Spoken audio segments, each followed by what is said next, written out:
جزیرہ عرب میں اسلام سے پہلے کے واقعات کا تذکرہ ہو تو اس میں ابرہہ حبشی کا واقعہ بڑا مشہور ہے۔ اس واقعے کا تذکرہ قرآن مجید کی سورۃ الفیل میں موجود ہے۔ ابرہہ عیسائیت کا پیروکار تھا۔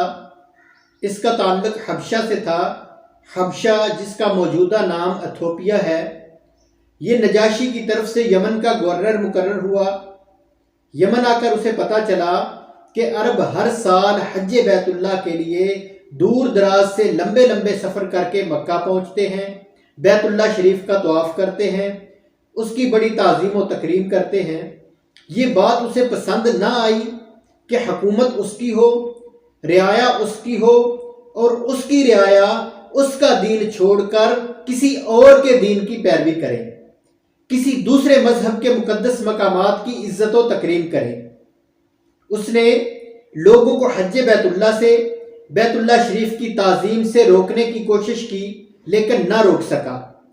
تو اس نے صنعاء میں ایک کلیسا تعمیر کرنے کا فیصلہ کیا، جس طرح حضرت ابراہیم علیہ السلام نے خانہ کعبہ کی تعمیر کی تھی، اسی طرح وہ صنعاء میں ایک کلیسا بنانا چاہتا تھا تاکہ لوگوں کا حج اس کلیسا کی طرف پھیر دے، لوگوں کا طواف اس کلیسا کی طرف پھیر دے اور لوگ اس کلیسا کی عزت و تکریم کریں۔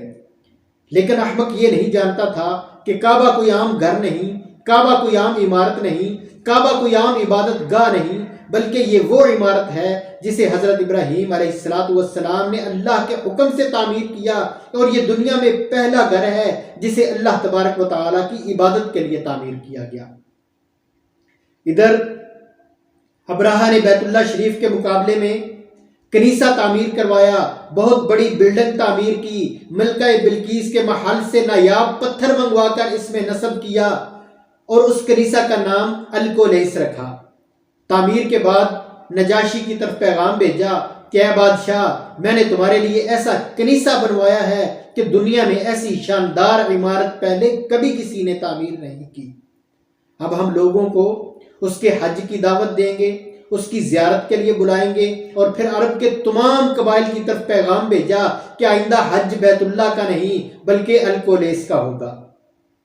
ابرہہ نے نجاشی کی خوشنودی حاصل کرنے کے لیے الکولیس تعمیر کیا، اور جبکہ حضرت ابراہیم علیہ السلام نے صرف اللہ تعالیٰ کی رضا کے لیے بیت اللہ شریف کی تعمیر کی اور پھر حج بیت اللہ کا اعلان کیا، اکیلے، نہ بہت زیادہ تعداد میں لوگ تھے، نہ کوئی ذرائع ابلاغ تھا، نہ کوئی قاصد تھا، نہ کوئی پیغام رساں تھا، ویران بے آب و گیاہ پہاڑیوں میں اللہ کے حکم سے کعبہ کی تعمیر کی، اکیلے مکہ کی پہاڑیوں پہ کھڑے ہوئے اور اعلان کیا کہ لوگو، یہ اللہ کا گھر ہے، اس کے حج کے لیے آؤ، اس کی زیارت کے لیے آؤ۔ اللہ نے یہ بات دنیا میں بسنے والے ہر انسان کے کانوں تک پہنچا دی اور لوگ بیت اللہ شریف کا حج کرنے لگے۔ ادھر ابرہہ، اس کے ساتھ ہزاروں لوگ تھے، فوج تھی، قاصد تھے، اس نے قریہ قریہ، بستی بستی، شہر شہر الکولیس کے حج کا پیغام بھیجا، لیکن لوگوں کو قائل نہ کر سکا، بلکہ عربوں نے یہ اعلان سنا تو غصے میں آ گئے۔ انہوں نے بھانپ لیا کہ انہیں ان کے آباء و اجداد کے دین سے پھیرنے کی کوشش کی جا رہی ہے۔ وہ سخت ناراض ہوئے، کعبہ کو چھوڑ کر ہرگز الکولیس کو اپنانے پہ آمادہ نہ ہوئے۔ ایک رات جب الکولیس میں کوئی پہرے دار نہ تھا، بنو کنانہ کا ایک آدمی چپکے سے الکولیس میں داخل ہوا، قضائے حاجت کی اور اس کے در و دیوار کو نجاست سے آلودہ کر دیا۔ ابرہہ یہ دیکھ کر اپنے ہوش کھو بیٹھا۔ ایک تو رعایا نے اس کی نافرمانی کی، اس کی دعوت پہ الکولیس کے حج کے لیے نہ آئے، اس کی زیارت کے لیے نہ آئے، اور پھر ان کی یہ جرت کہ کوئی الکولیس کی دیواروں پہ گند لگا جائے۔ ابرہہ نے فوج کو پیغام بھیجا کہ جنگ کی تیاری کی جائے۔ وہ مکہ جا کر بیت اللہ شریف کو ڈھانے کا ارادہ رکھتا تھا تاکہ آئندہ کوئی بھی بیت اللہ شریف کی زیارت کے لیے نہ جائے۔ لشکر تیار ہوئے، جنگ کی تیاری کی گئی، ابرہہ خود اس مہم میں روانہ ہوا، لیکن بیوقوف یہ نہیں جانتا تھا کہ انجام کیا ہونے والا ہے۔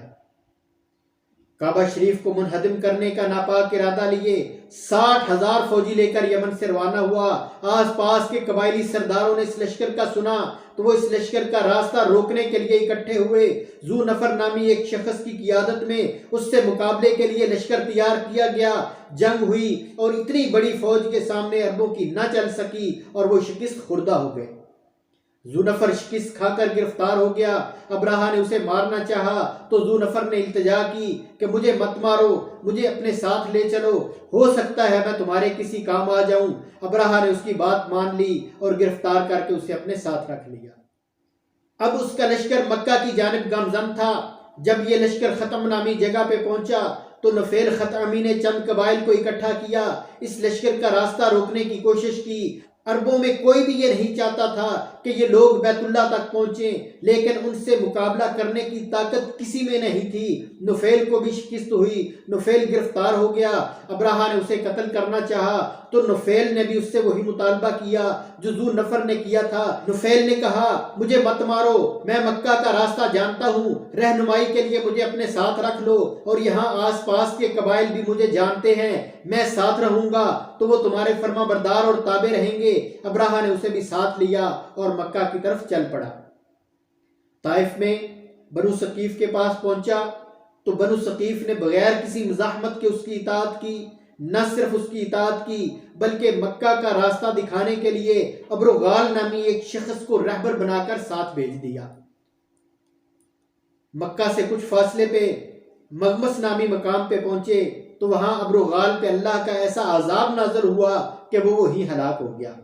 اس واقعے کے بعد عرب ابروغال کی اس جسارت کی وجہ سے اس کی قبر کو پتھر مار کر رجم کیا کرتے تھے۔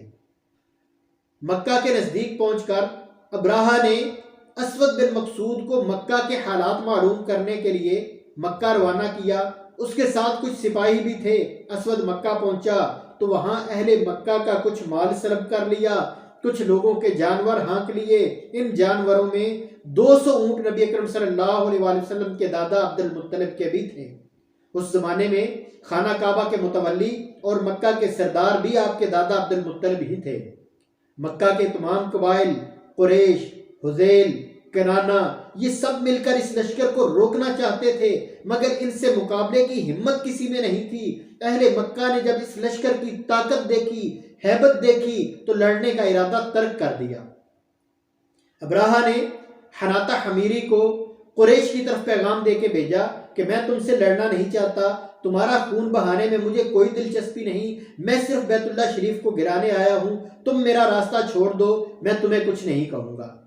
حناطہ حمیری قریش کی طرف پیغام لے کے گیا، قریش کے سردار عبد المطلب کو پیغام دیا تو عبد المطلب نے کہا ہم بھی اس سے لڑنا نہیں چاہتے، یہ بیت اللہ ہے، وہ جو چاہے کرے، ہم اس کا راستہ نہیں روکیں گے۔ ہاں البتہ ابراہا کے سپاہی ہمارا کچھ مال لوٹ کر لے گئے ہیں، اس سے کہو ہمارا لوٹا ہوا وہ مال ہمیں واپس لوٹا دے۔ حناطہ کہنے لگا میرا کام صرف پیغام پہنچانا تھا، وہ میں نے پہنچا دیا، باقی باتیں آپ خود ابراہا سے مل کے کر لیں۔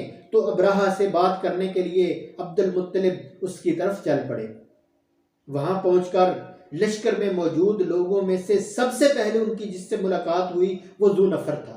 ذونفر وہی شخص تھا جو شکست کھا کے گرفتار ہوا تھا۔ عبد المطلب ذونفر سے ملے، اس سے کہا کیا تم ابراہا کے پاس ہمارا لوٹا ہوا مال لٹانے کی سفارش کرنے کے لیے میرے ساتھ چلتے ہو؟ ذونفر نے انکار کیا، کہا میں تمہارے کس کام آ سکتا ہوں، میں تو خود قیدی ہوں، وہ جب چاہے مجھے قتل کر سکتا ہے۔ ہاں البتہ ہاتھیوں کا منتظم، ہاتھیوں کی دیکھ بھال کرنے والا میرا دوست ہے، اس سے بات کرتا ہوں، وہ ضرور تمہاری مدد کرے گا۔ لشکر میں 12 کے لگ بھگ ہاتھی تھے جن کا منتظم انیس نامی ایک شخص تھا۔ ذونفر عبد المطلب کو انیس کے پاس لے گیا اور کہا کہ یہ عبد المطلب ہیں، مکہ کے سردار ہیں، بڑے شریف النفس اور معزز آدمی ہیں، خشک سالی اور تنگ دستی میں بڑے رحم دل اور مسکینوں کو کھانا کھلانے والے ہیں، غریبوں کا بڑا خیال رکھتے ہیں، نادار لوگوں کی مدد کرتے ہیں، سپاہی ان کا مال لوٹ کر لے آئے ہیں، ابراہا کے پاس ان کی سفارش کرو تاکہ وہ ان کا لوٹا ہوا مال انہیں واپس لوٹا دے۔ انیس ابراہا کے پاس گیا، اس سے ساری بات کہی اور کہا کہ یہ عبد المطلب ہیں، تم سے ملنا چاہتے ہیں۔ ابراہا نے اجازت دے دی۔ عبد المطلب ابراہہ کے خیمے میں داخل ہوئے تو اس نے عبد المطلب کی پروقار اور باروب شخصیت کو بڑا عظیم اور معتبر جانا، ان کی عزت اور تکریم کی، ان کے شایان شان استقبال کیا۔ وہ کرسی پہ بیٹھا تھا جبکہ اس کے آس پاس کچھ لوگ نیچے چٹائی پر بیٹھے تھے۔ اسے اچھا نہ لگا کہ وہ کرسی پہ بیٹھا رہے اور عبد المطلب نیچے چٹائی پہ بیٹھے۔ وہ کرسی سے اٹھا اور ان کے ساتھ نیچے آ کر چٹائی پہ بیٹھ گیا۔ دونوں ایک دوسرے کی زبان سے بے خبر تھے۔ ترجمان کی وساطت سے گفتگو شروع ہوئی۔ ابراہہ نے کہا، عبد المطلب کس لیے آئے ہو؟ کہا، تمہارے کچھ سپاہی میرے اونٹ لے آئے ہیں، میں چاہتا ہوں کہ مجھے میرے وہ اونٹ واپس لوٹا دو۔ کہنے لگا، جب میں نے تمہیں دیکھا تو بڑا متاثر ہوا، تمہارے مرتبے کے لائق تمہارے شایان شان استقبال کیا، تمہیں عزت و تکریم دی، لیکن جب تم نے اپنا مطالبہ میرے سامنے رکھا تو مجھے بالکل اچھا نہیں لگا اور بڑا تعجب ہوا کہ میں یہاں بیت اللہ شریف کو گرانے کے لیے آیا ہوں جو تمہارے آباء و اجداد کا دین ہے، اور تم سید قریش کے سردار، بیت اللہ کے منتظم اعلیٰ، بیت اللہ کو بچانے کی بجائے مجھ سے اپنے اونٹوں کو بچانے کا مطالبہ کر رہے ہو۔ تمہیں بیت اللہ کی کوئی فکر ہی نہیں، اپنے باپ دادا کے دین کی کوئی پرواہ ہی نہیں۔ تمہارا دین، تمہارے آباء و اجداد کا دین، اس کی تم نے مجھ سے کوئی بات ہی نہیں کی۔ عبد المطلب نے جواب دیا، انا رب الابل وللبیت رب یحمی، میں اونٹوں کو پالنے والا بیت اللہ کی حفاظت کیا کروں گا؟ اس گھر کی حفاظت وہی کرے گا جو اس گھر کا رب ہے، وہی تمہارا راستہ روکے گا۔ ابراہہ بڑے غرور اور تکبر سے بولا، مجھے کون روک سکتا ہے؟ عبد المطلب نے کہا، تم جانو اور بیت اللہ کا رب، اس کی شان بہت بڑی ہے۔ عبد المطلب نے اپنے 200 اونٹ واپس لیے، انہیں وادی ارانہ پہنچایا اور مکہ واپس لوٹ گئے۔ مکہ پہنچ کر عبد المطلب نے قریش سے کہا کہ یہاں سے نکل جاؤ، مکہ خالی کر دو، یہ شخص بیت اللہ کو گرانے آیا ہے، کہیں ایسا نہ ہو کہ اس پہ نازل ہونے والے عذاب کا شکار ہم بن جائیں۔ لوگ مکہ سے نکل گئے، اپنے بال بچوں کو ساتھ لیا اور پہاڑیوں کی چوٹیوں پہ چڑھ گئے۔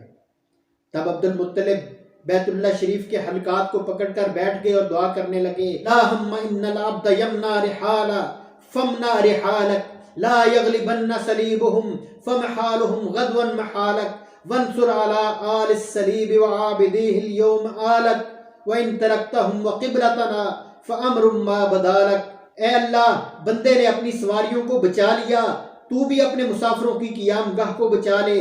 اے اللہ، ان صلیبیوں کو ہمارے دین پر غالب نہ کرنا، ان کے مکروں پر اپنی تدبیر کو غالب کر دے۔ اے اللہ، ان صلیبیوں پر اور صلیب کے پجاریوں پر اپنی آل کی مدد فرما۔ اے اللہ، اگر آج تو نے ان صلیبیوں کو اور ہمارے قبلہ کو اپنے حال پہ چھوڑ دیا تو پھر سارا معاملہ تجھ پہ واضح ہے، ہم میں تو اتنی طاقت نہیں کہ ہم ان کا مقابلہ کر سکیں۔ اگلی صبح مکہ بالکل خالی ہو چکا تھا، حرم کی حفاظت کے لیے کوئی ایک بھی باقی نہ رہا تھا۔ سب پہاڑوں کی چوٹیوں پہ کھڑے منتظر تھے کہ ظالموں کا انجام کیا ہونے والا ہے۔ ابراہہ بڑے طمطراق اور غرور سے مکہ داخل ہونے کے لیے روانہ ہوا۔ وہ جس ہاتھی پہ سوار ہوتا تھا اس ہاتھی کا نام محمود تھا۔ محمود کو تیار کیا گیا، ہاتھی پہ سوار ہو کر بڑے غرور اور تکبر کے ساتھ لشکر کی قیادت کرتے ہوئے نکلا۔ وادی محصر پہنچا۔ اس لشکر میں قیدی نفیل خطامی بھی موجود تھا۔ وہ حرم کا حق جانتا تھا، اسے حرم کی قدر و منزلت معلوم تھی۔ نفیل ہاتھی کے پہلو میں کھڑا ہوا، ہاتھی کا کان پکڑ کے کہا، ابرک یا محمود فإنک فی بلد اللہ الحرام، محمود بیٹھ جا، تو اللہ کے مقدس شہر میں ہے۔ یہ کہہ کر اس نے دوڑ لگائی اور پہاڑوں کی چوٹیوں پہ کھڑے قریش کے ساتھ جا ملا جو اس بدبخت کا انجام دیکھنے کے منتظر تھے۔ منا اور مزدلفہ کے بیچوں بیچ وادی محصر، جہاں انسان اپنے خالق و مالک کی معصیت کا مرتکب ہو کر اپنے رب کے ساتھ لڑنے کے لیے عازم سفر تھا، وہاں اسی وادی میں اپنے رب کے حکم کا اطاعت گزار اور فرما بردار یہ درندہ صفت ہاتھی نفیل کی بات سن کر دھڑام سے زمین پہ گرا اور زمین کے ساتھ لپٹ گیا۔ آگے بڑھنے سے انکار کر دیا، کسی صورت بھی اٹھنے کے لیے راضی نہ ہوا۔ ہاتھی کو اٹھانے کی ہر ممکن کوشش کی گئی، مارا گیا، پیٹا گیا، چیخے چلائے، ہاتھی کو اٹھانے کی ہر ممکن کوشش کی، لیکن ہاتھی کسی بھی صورت اٹھنے کے لیے تیار نہ ہوا۔ اب انہوں نے اس کا رخ واپس یمن کی طرف موڑا، ہاتھی اٹھا، اچھل اچھل کر بھاگنے لگا، اس کا رخ شام کی طرف کیا، تب بھی چلتا رہا، لیکن جیسے ہی اس کا رخ واپس مکہ کی طرف موڑا تو وہ پھر بیٹھ گیا۔ لشکر میں بے چینی دوڑنے لگی، ڈر، خوف و ہراس پھیلنے لگا، سب پریشان تھے کہ ہاتھی کو کیا ہو گیا، ابھی اسی پریشانی سے نہیں نکلے تھے کہ ایک اور مصیبت آ پڑی۔ اچانک آسمان پر اندھیرا چھا گیا، ہزاروں پرندوں نے آسمان کو ڈھانپ لیا۔ یہ چھوٹے چھوٹے پرندے ابابیل تھے جو اللہ کے گھر کی حفاظت کے لیے آئے تھے۔ ہر پرندہ اپنے ساتھ 3 کنکر لے کر آیا تھا، ایک کنکر دونوں پنجوں میں اور ایک کنکر چونچ میں تھا، اور یہ کنکر ان پہ برسانا شروع کر دیے۔ یہ کنکر قہر الہی کے پتھر تھے جو ان پہ برس رہے تھے۔ کون ہے وہ ہستی، کون ہے وہ ذات جس نے ان ابابیلوں کو بھیجا؟ ان بطش ربک لشدید، کہاں سے آئے یہ پرندے اور پھر اتنی اچانک، اتنی زیادہ تعداد میں، اور آ کر پتھر برسانا شروع کر دیے؟ بے شک تمہارے رب کی پکڑ بڑی سخت ہے۔ آسمان سے پتھر برس رہے تھے، لوگ بھاگ رہے تھے، بھگدڑ مچی ہوئی تھی، شور بڑھ رہا تھا، چیخو پکار تھی، لشکر بکھر گیا، پرندے بھاگنے والوں کا پیچھا کرنے لگے۔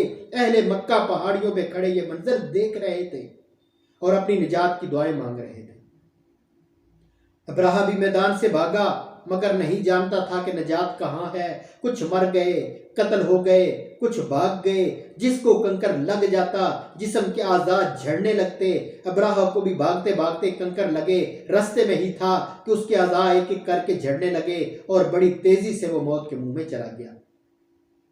یہ واقعہ ایک تمہیدی نشانی تھا جو اللہ تعالیٰ نے اپنے نبی کے لیے ظاہر فرمایا تھا، تاکہ لوگ اس حرم کی قدر و منزلت کو جان سکیں، اس حرم کی قدر و منزلت کو جسے اللہ تعالیٰ نے عزت اور شرف بخشی تھی، اور اس شہر میں مبعوث ہونے والے نبی کے مقام کو پہچان سکیں، اس نبی کے مقام کو جسے اللہ نے نبوت اور رسالت سے نوازا۔ اس طرح اللہ تعالیٰ نے بیت اللہ کو ابرہہ کے شر سے محفوظ رکھا۔ اس لشکر میں سے جو بچ گئے وہ دوسروں کے لیے عبرت کا نشان بن گئے۔ ہاتھی والوں کی تباہی کا ذکر اللہ تعالیٰ نے قرآن مجید کی چھوٹی سی سورۃ الفیل میں کیا ہے۔ الم تر کیف فعل ربک باصحاب الفیل الم یجعل کیدہم فی تضلیل وارسل علیہم طیرا ابابیل ترمیہم بحجارۃ من سجیل فجعلہم کعصف مأکول۔ جسم کٹ گئے، سر ذلت سے جھک گئے۔ یوں اللہ تعالیٰ نے ابرہہ کے شر سے اپنے گھر کی حفاظت کی۔ مرنے والے مر گئے، بھاگنے والے بھاگ گئے، جو بھاگے کٹے اعضاء لے کے بھاگے۔ اللہ تعالیٰ فرماتے ہیں وَمَن يُرِدْ فِيهِ بِإِلْحَادٍ بِظُلْمٍ نُذِقْهُ بِعَذَابٍ عَلِيمٍ، کہ جو بھی حرم میں سرکشی اور ظلم کرنا چاہے گا ہم اسے دردناک عذاب میں مبتلا کر دیں گے۔ یوں یہ واقعہ اہل مکہ اور آس پاس کے قبائل کے لیے عبرت کا نشان بنا۔